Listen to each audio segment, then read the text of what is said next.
वणी बस स्थानकात सकाळी 9 वाजता नाशिकहून कळवणकडे जाणाऱ्या पिंपळगाव डेपोच्या बस क्रमांक MH14BT 3761 या बसने अचानक पेट घेतल्याने बसमध्ये असलेल्या 27 प्रवाशांची चांगलीच धावपळ उडाली होती.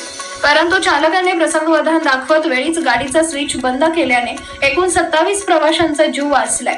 ही बस वणी बस स्थानकात उभी असताना व चालक गवळी हे ड्रायव्हिंग सीटवर बसलेले असताना अचानक बोनेट मधून धूर निघू लागल्याने त्यांनी तात्काळ गाडीचा विद्युत पुरवठा करणारे स्विच बंद केले.